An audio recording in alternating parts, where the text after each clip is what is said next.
Senhor, antes de tudo, queremos te dar graças pela tua bondade e pela tua presença sempre ao nosso lado. O Senhor é um Deus bondoso e tem os seus olhos atentos a cada evento da nossa vida. Nós confiamos na tua soberania e na tua misericórdia. Por isso pedimos ao Senhor perdão dos nossos pecados e suplicamos ao Senhor que nesta oportunidade o teu Espírito nos assista com a iluminação da nossa mente e do nosso coração, a fim de compreendermos este assunto tão importante para a nossa vida e para a nossa missão. Nós rogamos ao Senhor por estas bênçãos e oramos assim, em nome de Jesus. Amém. Para você que não participou do estudo anterior, vamos fazer aqui um breve resumo de tudo aquilo que nós vimos sobre este tema da vida eterna com Deus, garantia aos crentes após a morte. A vida eterna é uma vida de absoluta dependência do ser de Deus. É uma qualidade de vida, não apenas uma duração de vida, mas mais do que isso, é uma qualidade de vida. Em segundo lugar, a vida eterna é uma condição de vida e não de morte, ou seja, de acolhimento e não de banimento da presença de Deus. Também, a vida eterna é uma experiência de conhecer o Deus Pai e o Deus Filho para todo sempre. Jesus disse que a vida eterna é esta, conhecer o Pai e o seu Filho Jesus. Ele mesmo disse isso. Em quarto lugar, a vida eterna é uma dádiva de Deus, não uma conquista humana. É um presente, é fruto da graça. O homem, ele não tem nada que possa fazer para garantir para si mesmo a vida eterna. É uma dádiva de Deus. A vida eterna é desfrutada já neste instante e será plenamente no dia que Cristo vier. Por isso, a expectativa que temos é que quando Cristo vier, nós tenhamos a oportunidade de desfrutar da vida eterna no seu sentido pleno. Em sexto lugar, a vida eterna é uma condição de segurança e permanente comunhão com Deus. A ausência, ou melhor dizendo, a perda completa da nossa comunhão com Deus será aquilo que estaremos estudando aqui hoje, né? O verdadeiro inferno, porque Deus é fonte de toda vida e de todas as virtudes, da pureza, da santidade, do amor, da paz, da satisfação, e o afastamento completo da comunhão com Deus é exatamente o estado de condenação. Mas para aqueles que são destinados para a vida eterna, estes hão de desfrutar da plenitude da comunhão com Deus de uma maneira segura e permanente. Não haverá fim, não haverá interrupção, não haverá perturbação. Em sétimo lugar, a vida eterna é uma condição totalmente livre do domínio e dos efeitos do pecado. Imagina, nós sofremos tudo o que sofremos nas nossas relações, nas nossas emoções, nas frustrações que nós temos na vida. Nós sofremos com doenças, com enfermidades, com ameaças, nós sofremos com luto, com a tristeza demasiada, e tudo isto é resultado e também efeito da condição caída da humanidade na presença de Deus. No entanto, quando Cristo voltar e sermos introduzidos no estado pleno da vida eterna, em permanente e segura comunhão com Deus, o domínio do pecado, os efeitos do pecado serão eternamente cessados. Essa presença do pecado que ainda carregamos em nós, na nossa natureza, será retirada e estaremos em perfeita comunhão com o Senhor, desfrutando de todos os benefícios que Ele reserva para todos aqueles que creem em Cristo Jesus. Em oitavo lugar, a vida eterna é uma condição de descanso das nossas fadigas. É isso que nós lemos em Apocalipse capítulo 14. Em nono lugar, a vida eterna é um estado de imortalidade e de glória. Em décimo e penúltimo lugar, a vida eterna é vida sem fim. Não haverá interrupção determinada pela morte. Hoje nós estamos vivendo, mas sabemos que um dia teremos que enfrentar a morte. Na vida eterna não haverá este limite. Será uma vida sem fim, em condição superior àquela de Adão, pois Adão estava sujeito à queda. Nós, na vida eterna, não estaremos sujeitos à queda. Estaremos num estado de perfeição e de glorificação. Em último lugar, resumindo o estudo nosso da semana passada, a vida eterna é uma promessa de Deus a todos os que creem em Cristo Jesus. Então, se você crê em Jesus, apropria-se desta certeza, desta garantia, de que se você morrer hoje, você desfrutará para todo sempre da vida eterna com Deus. Esta é uma promessa que Ele nos faz, é uma garantia que Ele nos dá, pela obra que o Senhor Jesus Cristo realizou em nosso lugar. E se confiarmos nele, se depositarmos nele a nossa fé, então nós teremos por Cristo esta garantia de que estaremos desfrutando no dia de Cristo, no dia da vinda de Cristo, plenamente da vida eterna que Ele promete a todos aqueles que creem em Cristo Jesus. Bem, o nosso assunto de hoje é a condenação e a morte eternas, uma garantia aos incrédulos após a morte. Se a vida eterna é uma garantia àqueles que creem, a morte e a condenação eterna é uma garantia àqueles que não creem em Cristo Jesus. Vamos fazer aqui uma breve introdução antes de nós entrarmos no assunto que já está informado. O que acontece após a morte física é um daqueles assuntos inquietantes na história da humanidade. Para uns, tal assunto envolve mistério e evoca sentimentos de medo, de incertezas e até mesmo de desespero. Quando vamos a um velório, a um culto fúnebre, nós percebemos muitas pessoas ali, desesperadas, chorando, como se o fim estivesse próximo também dela. Enquanto para nós que cremos em Cristo Jesus, além de sofrermos toda a tristeza de parentes, de pessoas queridas que faleceram, nós ao mesmo tempo somos consolados, porque sabemos que aqueles que creem em Cristo Jesus não são destinadas para um estado de sofrimento eterno, são destinadas para a presença de Deus, e isso conforta o nosso coração. Conforta o nosso coração diante do luto, da tristeza de pessoas queridas, amadas, que faleceram, mas também conforta o nosso coração, porque a morte não nos amedronta, a morte não nos intimida, pois nós temos a certeza de que Jesus venceu a morte e com Ele venceremos a morte também quando ela chegar. Nós estaremos com Cristo. Outros simplesmente se recusam a acreditar que exista consciência após a morte, sendo ela o fim da existência humana. Nós não acreditamos nessa posição e não encontramos subsídios suficientes nas Escrituras para afirmarmos que após a morte a alma deixa de existir. Muito pelo contrário, o homem, seja ele crente, seja ele incrédulo, é destinado para um estado eterno de consciência, uns na presença de Deus, outros apartados da presença de Deus. Entretanto, a despeito dessa posição de que após a morte nós perdemos a consciência e que a alma também ela deixa de existir, o que a Bíblia esclarece contraria todas essas posições de dúvidas e de especulações. A Bíblia ela deixa bastante claro que a morte não é o fim, mas a passagem inevitável para uma realidade eternamente irreversível, tanto para o crente quanto para o incrédulo em Cristo Jesus. Quanto ao dia da nossa morte, só Deus conhece. Nós não sabemos e não podemos precisar com exatidão o dia da nossa morte, muito menos a condição, na maioria de nós não temos noção de como nós interromperemos a nossa vida terrena. Só temos uma certeza de que nós haveremos de enfrentar a morte. Essa certeza nós temos, tá?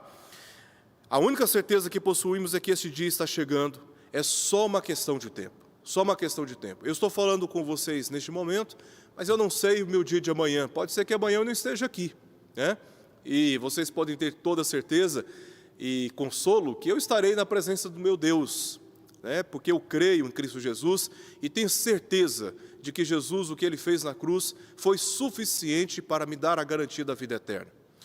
E assim é com todos nós. Nós não sabemos o dia de amanhã. Nós não temos noção de como será o nosso dia de amanhã.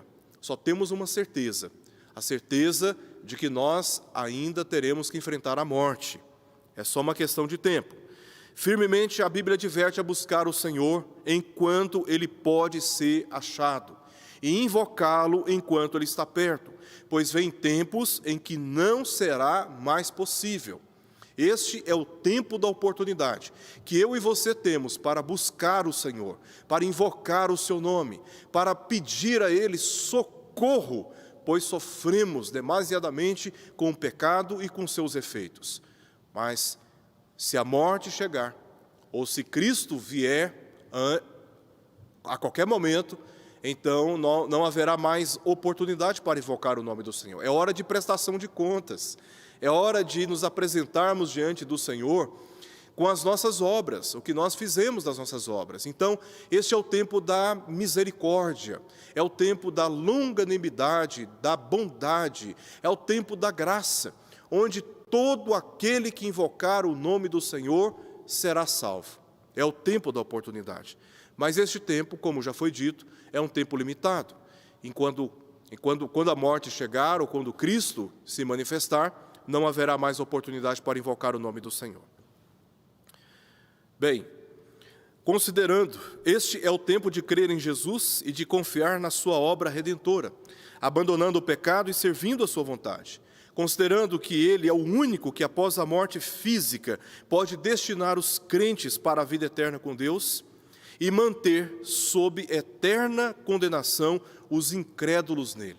Então, este é um tempo de nós crermos e invocarmos o nome do Senhor, sabedores de que somente Jesus pode nos livrar da condenação eterna, como também Ele é o único que pode manter, pois já se encontram em estado de condenação aqueles que são incrédulos. Então, Cristo apenas mantém, através do seu julgamento, aqueles que não creem em Cristo em estado de condenação.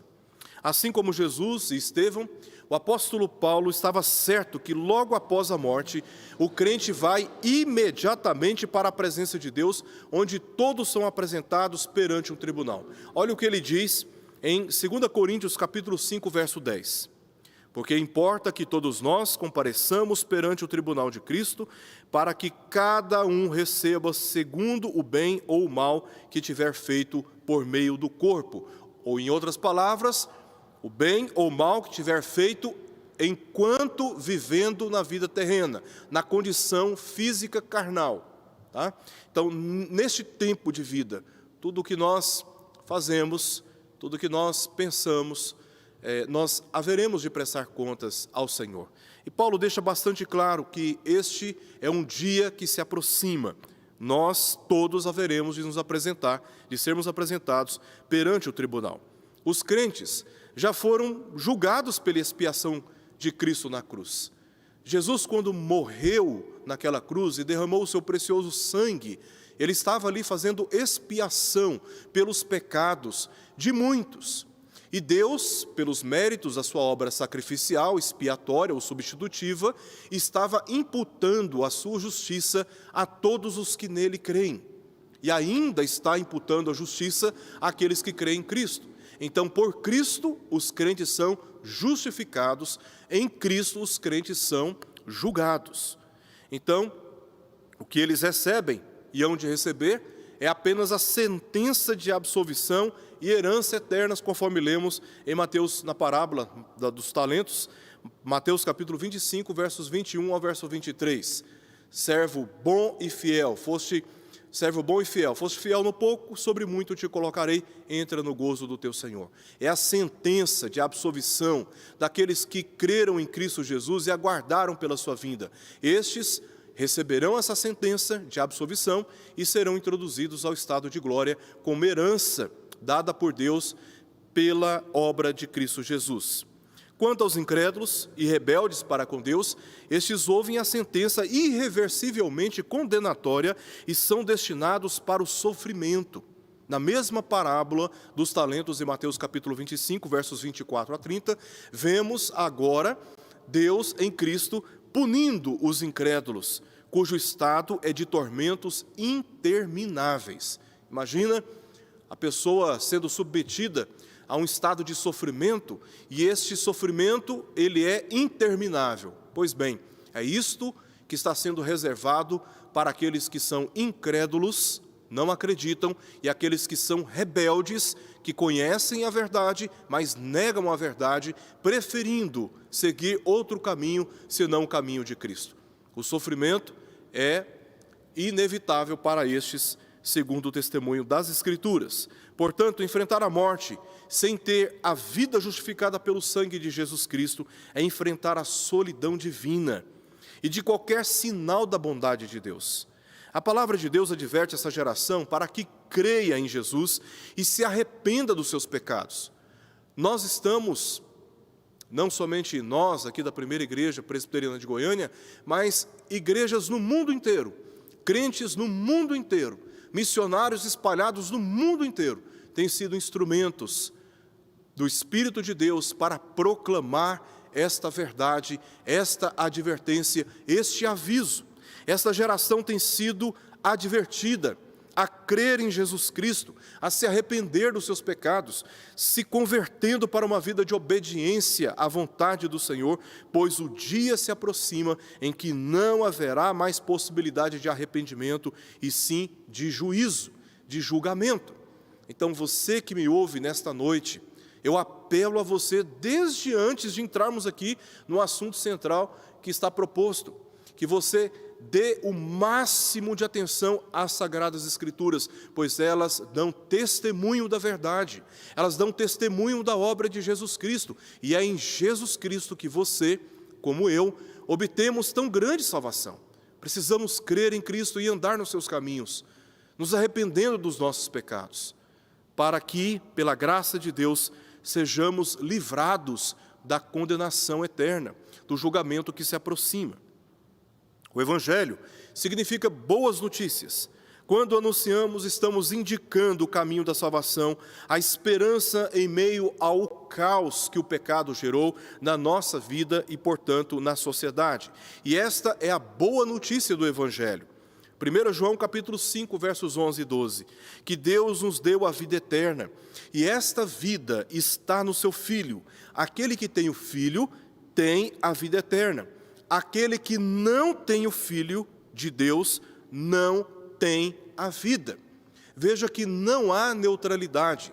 Aqueles que têm a vida eterna são aqueles que têm o Filho. Aqueles que não têm o Filho, estes não têm a vida eterna.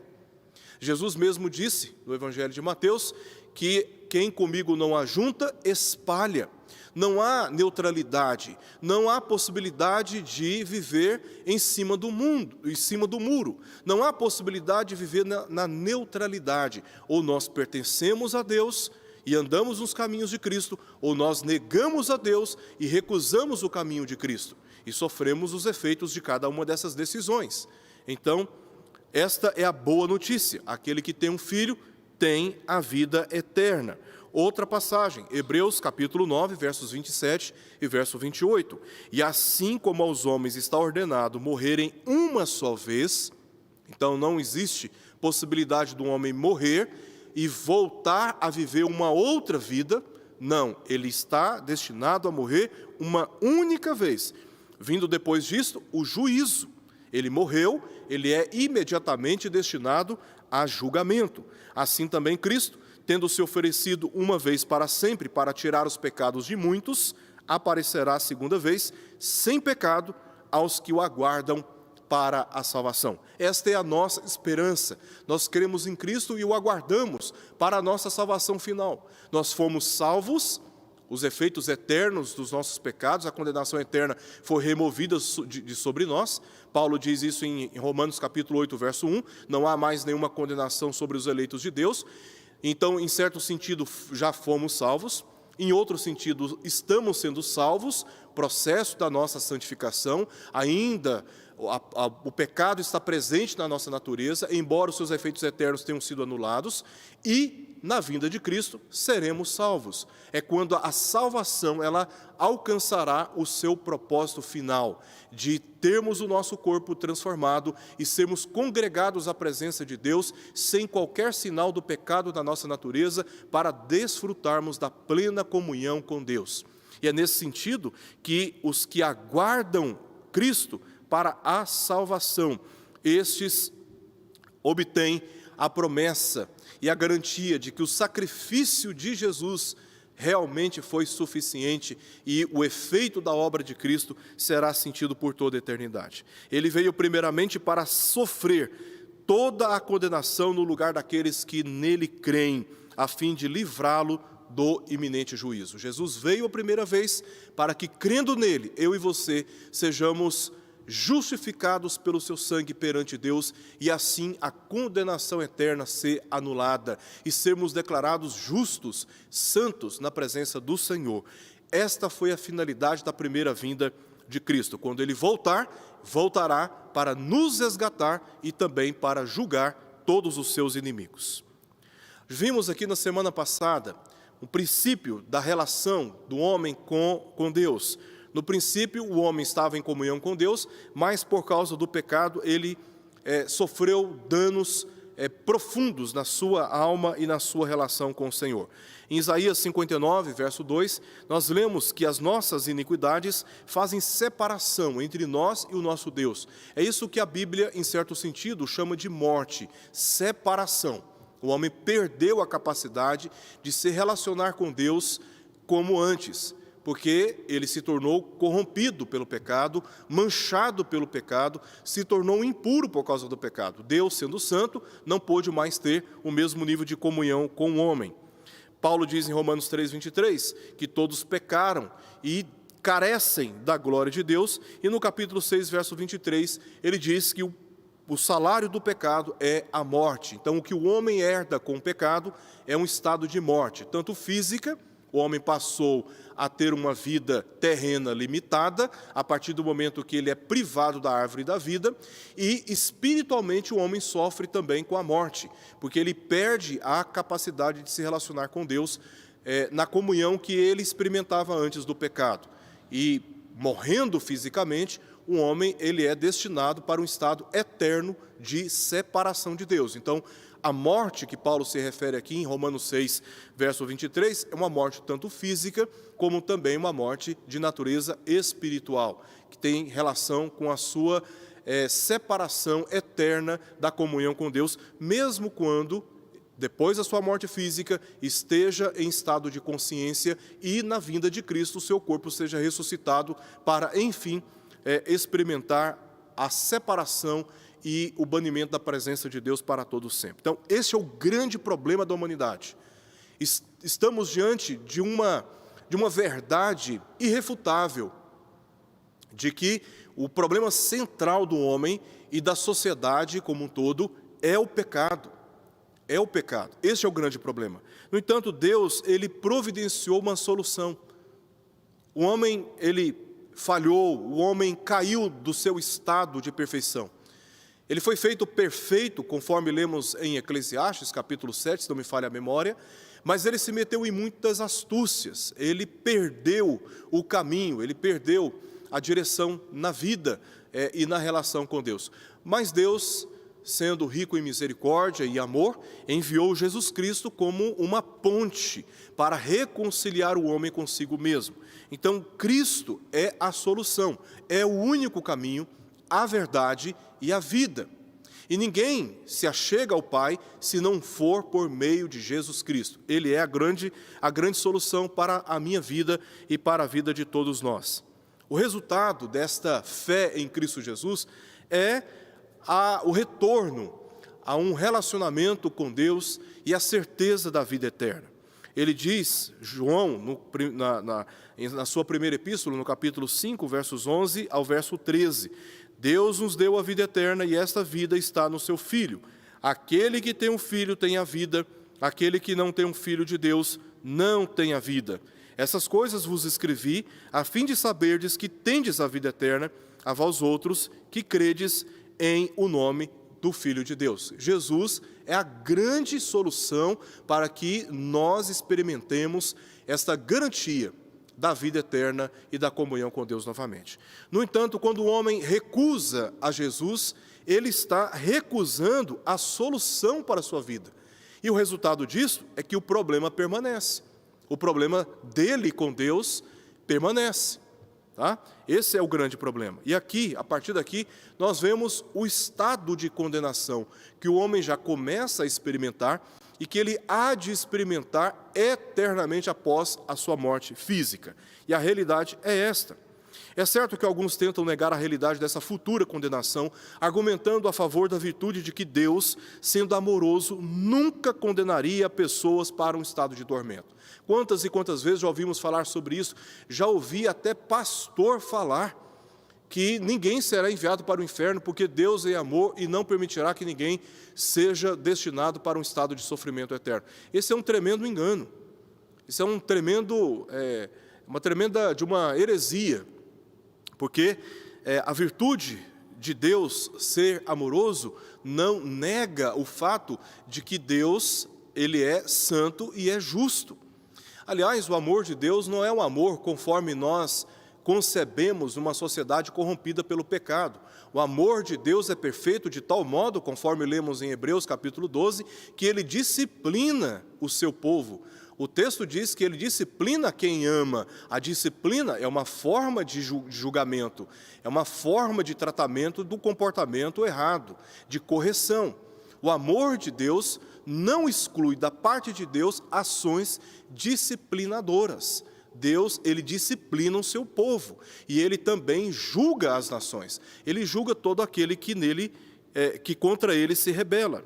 Contudo, tal tentativa de compreender o amor de Deus nesses termos revela má compreensão teológica, pois Ele não deixa impune aqueles que desprezam o testemunho do seu Filho e desafiam suas leis com desobediência.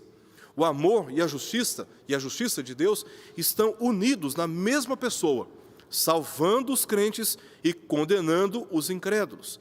Olha o que nós lemos nas palavras de João Batista, registradas em Mateus capítulo 3, versos 11 ao verso 12. Eu vos batizo com água para arrependimento, mas aquele que vem depois de mim, se referindo a Jesus Cristo, é mais poderoso do que eu, cujas sandálias não sou digno de levar. Ele vos batizará. Está falando aqui de um julgamento com efeitos eternos.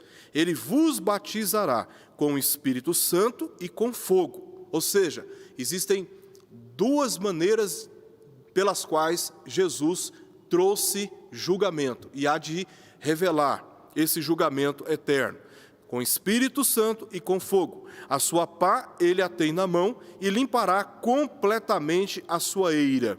Recolherá o seu trigo no celeiro, mas queimará a palha em fogo inextinguível. Veja, o Espírito Santo é um modo pelo qual Cristo veio batizar. Ele veio trazer a salvação, ele veio trazer a redenção, que é descrita nessa passagem como o recolhimento do seu trigo no celeiro. Mas ele também trouxe e trará de uma maneira plena fogo, né? Ele trará julgamento perpétuo, que é descrito aqui nessa passagem como a queima da palha em fogo que não pode ser apagado, fogo inextinguível. Então, a obra de Jesus foi trazer batismo com Espírito e batismo com fogo. Este é um tempo que estamos vivendo, no qual Cristo está batizando com Espírito. Ele está salvando pessoas, Ele está garantindo a reconciliação com Deus, justificando pessoas do seu pecado. Quando Cristo vier pela segunda vez, Ele trará o batismo com fogo inextinguível a todos aqueles que nele não creram. O texto de Mateus 25, 46, nós lemos o seguinte: e irão estes para o castigo eterno, porém os justos para a vida eterna. Veja, não há caminho de neutralidade.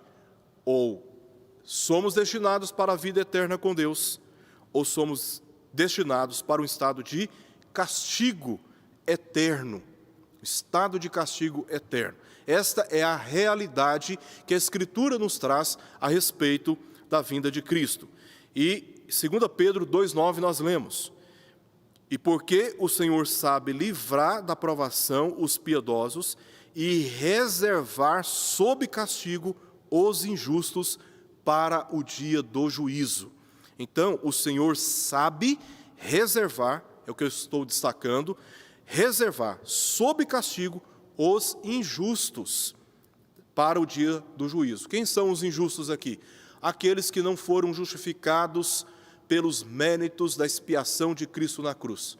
não são aqueles que fazem coisas corretas do ponto de vista moral, não são aqueles que são íntegros na sociedade, não, são aqueles que foram justificados pela fé em Jesus Cristo. São estes que são chamados de justos. Aqueles que não creram em Cristo, não foram justificados dos seus pecados e estão debaixo de condenação. São estes que são preservados ou conservados ou reservados em estado de injustiça. Deus é amor, mas amor não é Deus. Ele pune pecadores e revela a sua retidão. Todos nós nos aborrecemos na sociedade por pessoas que cometeram crimes, que cometeram corrupções, que houve até um ensaio de justiça, mas que, por razões muito suspeitas, vemos criminosos sendo soltos, pessoas que cometeram crimes sendo soltas, para novamente continuar vivendo como se não houvesse justiça. Nós nos aborrecemos com esse tipo de justiça. Justiça provisória, justiça parcial. Nós nos aborrecemos quando criminosos, quando corruptos não são punidos pelos seus atos. Agora, vivemos uma sociedade confusa por causa do pecado, desordenada por causa do pecado. As pessoas priorizam seus interesses acima dos interesses comuns. E é por isso que vemos tanta maldade e injustiças na nossa sociedade. Mas nós não podemos olhar para Deus pela mesma ótica da sociedade, porque Deus é completamente justo. E Ele não pode ser coagido por homem algum. Ele não pode ser comprado por favor algum. Deus não pode ser manipulado por nenhuma chantagem emocional do homem. Ele é reto, Ele é justo, Ele é perfeitamente santo. Então, o julgamento de Deus é perfeito. O amor de Deus não significa dizer que Ele não odeia o pecador, que Ele não há de julgar o pecador. Aliás, por amor ao seu próprio nome, Ele pune todos os injustos, e Ele há de punir todos estes na vinda de Cristo. Nós lemos em 2 Tessalonicenses, capítulo 1, verso 6 ao verso 9, o seguinte: se de fato é justo para com Deus que Ele dê em paga tribulação aos que vos atribulam, e a vós outros que sois atribulados, alívio juntamente conosco, quando do céu se manifestar o Senhor Jesus, com os anjos do seu poder. Então, está falando da redenção final da igreja. Na mesma ocasião, por ocasião da manifestação de Jesus, Ele haverá de trazer o batismo com fogo. Olha o que diz a segunda parte do nosso texto. Em chama de fogo, falando da ocasião da manifestação do Senhor Jesus, tomando vingança contra os que não conhecem a Deus e contra os que não obedecem ao Evangelho de nosso Senhor Jesus Cristo. Então, incrédulos e rebeldes, estes sofrerão penalidade de eterna destruição, banidos da face do Senhor e da glória do seu poder. Esta é a grande realidade da condenação. Ao negar esta realidade, negamos que Deus seja santo e que Deus seja justo. Não podemos negar a realidade do julgamento que se aproxima. Se nós tentarmos negar isto, se nós tentarmos desprezar isto, estaríamos desprezando e negando a realidade de um Deus que é justo e que é completamente santo. Quanto ao estado da condenação eterna, quanto ao estado de morte eterna, as Escrituras, indubitavelmente, não apenas admitem a realidade dessa condenação, como também a descreve como um estado da existência humana sob profundas e intermináveis angústias.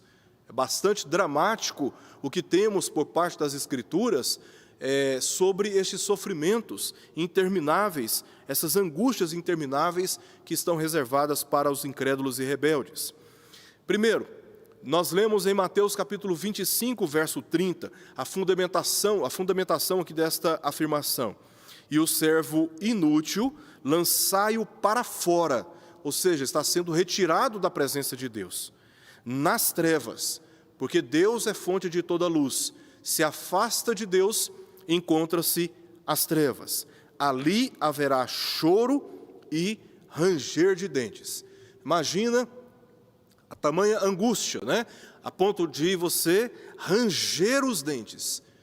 É um sofrimento, é uma angústia tão profunda e tão intensa que a palavra usada aqui para descrever, né, a expressão usada aqui para descrever esta profunda e intensa angústia interminável é de ranger os dentes. É isso que é um dos aspectos deste estado de condenação reservado para aqueles que não creem em Cristo. A ideia transmitida por esta fria realidade tenebrosa de trevas não é meramente de um lugar sem luz, mas de tristeza, de melancolia e de horrível opressão, semelhante a um confinamento. No período das guerras, muitos soldados eram punidos, antigamente, né, com a chamada, como se chama, gente? As pessoas eram levadas para a solitária, né, porque eles entendiam que a solitária, uma coisa é você punir um soldado rebelde, uma pessoa que traiu, né, a lealdade do seu exército, com a morte. Vai lá, mata ou tira a vida do indivíduo, acabou. Mas eles levavam esses rebeldes para a solitária porque a pessoa ela morria emocionalmente, ela morria espiritualmente, ela morria lentamente. É um tipo de sofrimento bastante dramático, muito frio. Você ser isolado de qualquer relacionamento, isolado da luz, numa solidão terrível. Então, quando diz aqui que o servo inútil é lançado para as trevas, o texto está descrevendo esse estado de tristeza, de melancolia e de horrível opressão para todo sempre. Não há qualquer sinal de bondade, de amor, de prazer ou de alegria, pois não existe qualquer relação com a fonte divina. Você está no ambiente da sua casa, vai no interruptor, desliga a luz. O que acontece? As trevas invadem imediatamente o ambiente. E ali você não tem noção do caminho, você não tem noção dos obstáculos, a sensação é de estar perdido, a sensação é de medo, e esta é a realidade que descreve aqui o que o homem há de enfrentar no dia do julgamento. Ele será levado para as trevas. Em segundo lugar, o estado será também de intensa aflição. O texto diz, na segunda parte do verso 30 do capítulo 25 de Mateus, que ali haverá choro e ranger de dentes. Além de trevas, haverá também uma intensa aflição, descrita aí por choro e ranger de dentes. Em terceiro lugar, banimento da presença de Deus. Diz o texto em Mateus 25, 41. Então o rei dirá também aos que estiverem à sua esquerda: apartai-vos de mim, malditos, não bem-aventurados, mas malditos, para o fogo eterno, preparado para o diabo e os seus anjos. Apartai-vos de mim. Banimento. Em 2 Tessalonicenses, capítulo 1, verso 9, nós lemos: estes sofrerão penalidade de eterna destruição, banidos da face do Senhor e da glória do seu poder.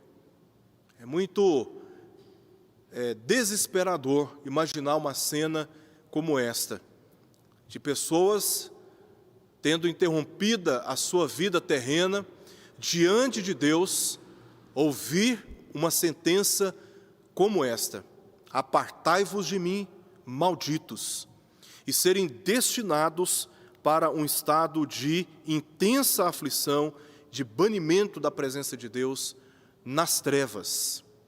É isto que a Escritura dá testemunho desse julgamento que se aproxima contra aqueles que são rebeldes e incrédulos diante da verdade do seu Filho, Jesus Cristo.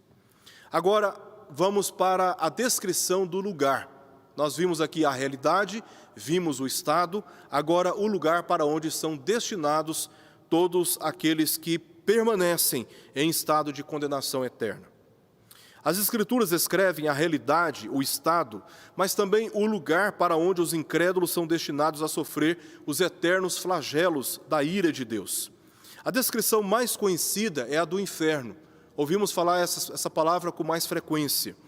Nós lemos em 2 Pedro, capítulo 2, verso 4, Deus não poupou anjos quando pecaram, antes precipitando-os no inferno.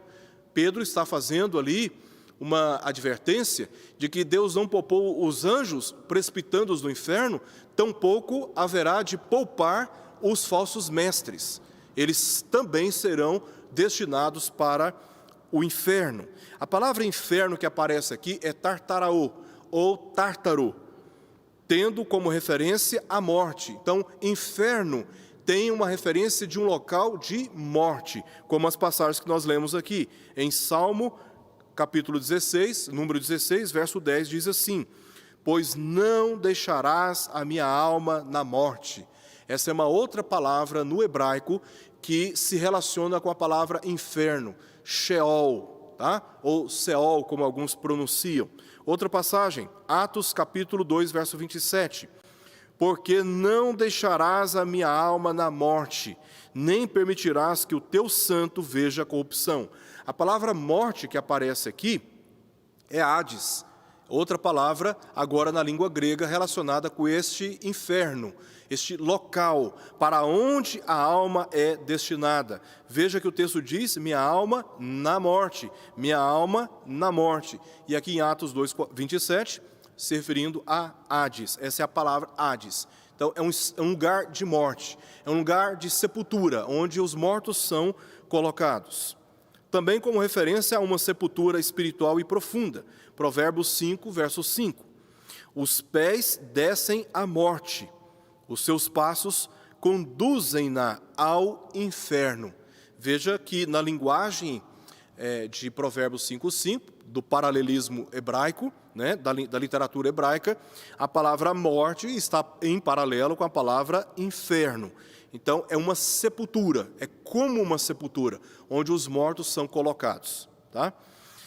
Provérbios 9:18 diz assim: eles, porém, não sabem que ali estão os mortos, que os seus convidados estão nas profundezas do inferno. Mais uma vez, nessa linguagem de paralelismo, o lugar dos mortos é descrito como profundezas do inferno. Então, o inferno é um lugar para onde os rebeldes incrédulos são destinados. E a Bíblia dá detalhes maiores a respeito deste lugar chamado inferno.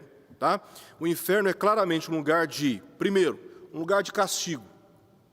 É um lugar onde estes que para lá são destinados experimentam castigo eterno, conforme já lemos em outra passagem.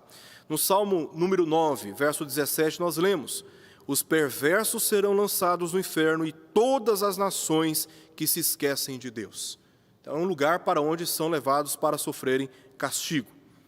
Também a Bíblia descreve o inferno como um abismo de trevas. Já vimos aqui a questão do estado, né? O estado de trevas, é um abismo de trevas. Nós lemos em 2 Pedro, capítulo 2, verso 4, o seguinte: ora, se Deus não poupou anjos quando pecaram, antes precipitando-os no inferno, os entregou a abismos de trevas, reservando-os para juízo. E lendo o contexto, ali você vai perceber que Pedro está advertindo os hereges, os falsos mestres, aqueles que intencionalmente corrompem as Escrituras para perverter a consciência dos crentes e desviá-los da verdade. Estes estarão associados no dia do julgamento ao diabo e também aos seus anjos, sendo precipitados no inferno. O lugar também é descrito como um lugar de tormentos eternos. Em Lucas, capítulo 16, verso 23, nós lemos o seguinte: no inferno, estando em tormentos, levantou os olhos e viu ao longe a Abraão e Lázaro no seu seio. Então, Jesus, ao contar aqui esta parábola, está descrevendo o inferno como um lugar de tormentos, onde as almas sofrem tormentos eternos. Em quarto lugar, também um lugar de aflições sem fim, tanto da alma como também do corpo. Aqueles que são incrédulos e que são rebeldes, que morrem hoje, eles já são destinados para este lugar chamado inferno, né? E aguardando o dia da manifestação de Jesus, quando Cristo voltar, Nós veremos isso aqui em ocasiões próximas agora, nos nossos próximos estudos. Os corpos serão ressuscitados, inclusive dos incrédulos e rebeldes. E eles, então, serão associados com seus corpos físicos e hão de sofrer também fisicamente por toda a eternidade. Olha o que nós lemos em Mateus capítulo 10, verso 28. Não temais os que matam o corpo e não podem matar a alma. Temei antes aquele que pode fazer perecer no inferno tanto a alma como também o corpo. Fazer perecer é fazer sofrer, agonizar, tanto na alma como também no corpo, para todo sempre. Em quinto lugar, o inferno também é um lugar de penalidade irrevogável. Não haverá possibilidade de arrependimento, o choro não será ouvido, o clamor não será atendido, não haverá alívio para este estado de sofrimento. Em 2 Tessalonicenses, capítulo 1, verso 9, nós lemos: estes sofrerão penalidade de eterna destruição. Destruição, do ponto de vista físico, natural, é aquilo que nós desfazemos, né? Nós aniquilamos. Mas aqui, do ponto de vista espiritual, essa destruição é sentida por toda a eternidade. A desfiguração da perfeição que poderia haver em comunhão com Deus, esses são completamente descaracterizados, sofrendo por toda a eternidade esse estado de eterna destruição, porque eles são apartados, eles são banidos da face do Senhor e da glória do seu poder, de todas as bênçãos que Deus dispensa aos seus filhos. Como eles são afastados, eles são descaracterizados em relação a Deus para sofrerem destruição eterna, sofrimento eterno, sofrerão penalidade de eterna destruição. Em sexto lugar, um lugar também de choro, resultado do julgamento e interminável. Esse choro, ele tem relação com esse julgamento interminável. Em Mateus capítulo 13, verso 42, e o mesmo texto é repetido no verso 50, nós lemos o seguinte: e os lançarão na fornalha acesa, ali haverá choro e ranger de dentes. Então, esse choro e ranger de dentes tem relação com esta fornalha acesa. É o estado de julgamento, é o batismo com fogo, que será sentido, será experimentado eternamente. É um estado interminável de choro e de ranger de dentes. Este fogo, juízo, ele é inextinguível, diz o texto. Íris, nós lemos em Marcos capítulo 9, verso 43, íris para o inferno, para o fogo inextinguível, e o verme, que indica horrores físicos. Conforme lemos em Isaías capítulo 66, verso 24, diz o texto, no verso 44, que o verme, onde não lhes morre o verme, nem o fogo se apaga. Então, esse fogo inextinguível é o estado de eterna condenação e de julgamento da parte de Deus. Neste estado, neste lugar, diz o texto que o verme não morre. Lendo Isaías 66, verso 24, nós descobrimos o significado dessa frase, aqui no Evangelho de Marcos, que são estes horrores sentidos no corpo.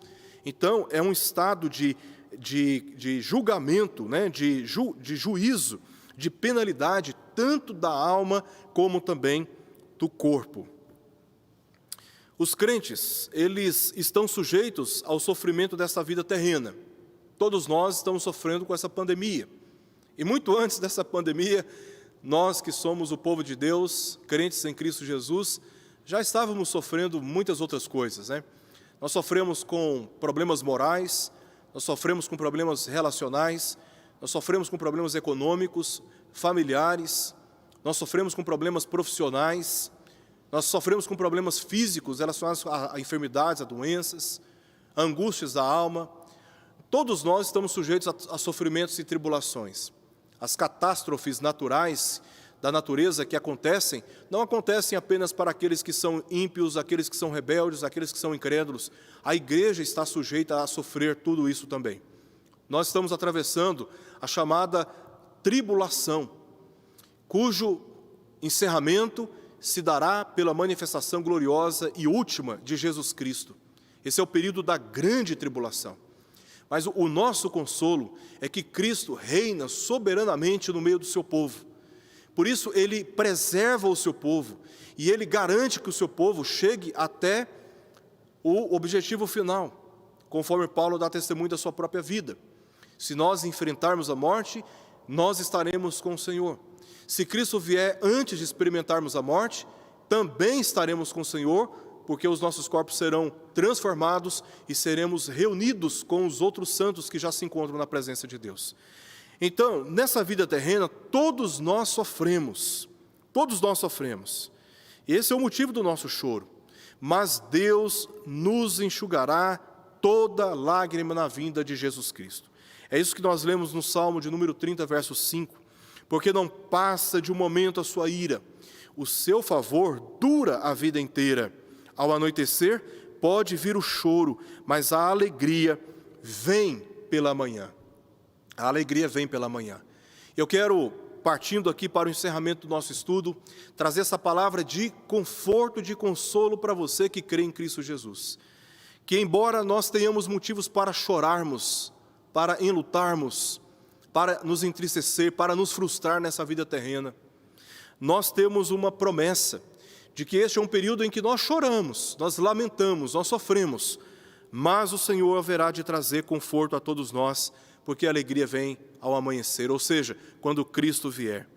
Em Apocalipse capítulo 7, verso 17, nós lemos: pois o Cordeiro que se encontra no meio do trono os apacentará e os guiará para as fontes da água da vida, e Deus lhes enxugará dos olhos toda lágrima. Esse é o grande consolo que vem com o Senhor Jesus Cristo. Para todos nós, resistamos firmes os sofrimentos da vida terrena, porque o dia se aproxima no qual haveremos de experimentar eterno consolo na presença de Deus de todas as fadigas da vida terrena. Porém, os incrédulos lamentarão por toda a eternidade. Nós choramos hoje, mas amanhã seremos consolados. Quanto aos incrédulos, eles lamentarão por toda a eternidade. Mais terrível lugar é o que as Escrituras chamam de lago de fogo, onde o próprio inferno e o diabo serão lançados, conforme lemos em Apocalipse capítulo 20, versos 14 e verso 15. Nossas palavras são incapazes para descrever quão profundo sofrimento está reservado neste lugar, onde o clamor jamais poderá ser ouvido. Como nós devemos lidar com este assunto? Duas questões aqui para nós encerrarmos. Primeiramente, nós temos que lidar com todo este assunto, não com medo, mas crendo em Jesus como nosso único e suficiente Salvador. Dessa terrível condenação que se aproxima, a qual justamente recebemos por nossos pecados. Nós recebemos uma justa condenação da parte de Deus. E é somente em Jesus Cristo que podemos ser justificados desta condenação. Então, você que está me ouvindo agora, quem sabe você ainda não tem um relacionamento bíblico com Cristo, você ainda não crê em Cristo Jesus, você anda mais em dúvida do que em incertezas. Eu quero, com esta palavra, eu quero te confortar e te consolar com esta promessa da Escritura, que se você crer nele, você terá os seus pecados justificados. Confie em Jesus Cristo, deposite a sua fé nele, ande nos seus caminhos, abandone tudo aquilo que não agrada ao Senhor, tenha comunhão com Deus, tenha comunhão com uma igreja evangélica genuinamente bíblica, na qual você pode encontrar fortalecimento de outros crentes, de outros justos, de outros santos, integrando o povo de Deus. Creia em Jesus Cristo, Ele é o único que pode te dar salvação. Em João capítulo 3, versos 16 e 18, nós lemos: porque Deus amou ao mundo de tal maneira que deu o seu Filho unigênito, para que todo o que nele crê não pereça, não morra eternamente, mas tenha a vida eterna. Porquanto Deus enviou o seu Filho ao mundo, não para que julgasse o mundo, mas para que o mundo fosse salvo por ele, porque o mundo já está debaixo de julgamento, já está debaixo de condenação. Quem nele crê não é julgado. O que não crê já está julgado, porquanto não crê no nome do unigênito Filho de Deus. Então, o primeiro apelo que eu quero fazer a você que me ouve neste momento é que você revigore a sua fé em Jesus Cristo, que você deposite toda a sua confiança na pessoa de Jesus e o confesse como Senhor, Salvador da sua vida. Confesse seu estado de pecado, confesse também os efeitos do seu estado pecaminoso, que são suas obras, suas palavras, suas condutas.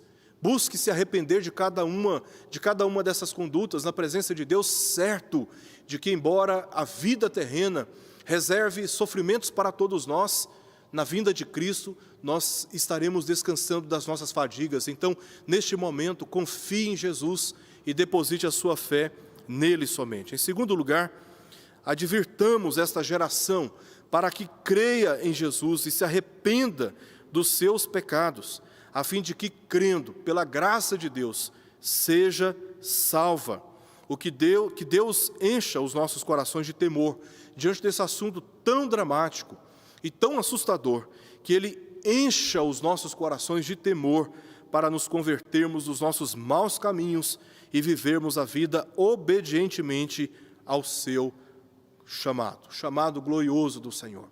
Ouça o chamado do Senhor, atenda ao chamado do Senhor pela fé e assuma o compromisso de anunciar a todos quanto possível a obra que o Senhor Jesus realizou na cruz, para que, pela graça de Deus, segundo a vontade, segundo os decretos eternos do Senhor, todos quantos ouvirem o Evangelho sejam unicamente por Ele salvos dessa condenação que se aproxima.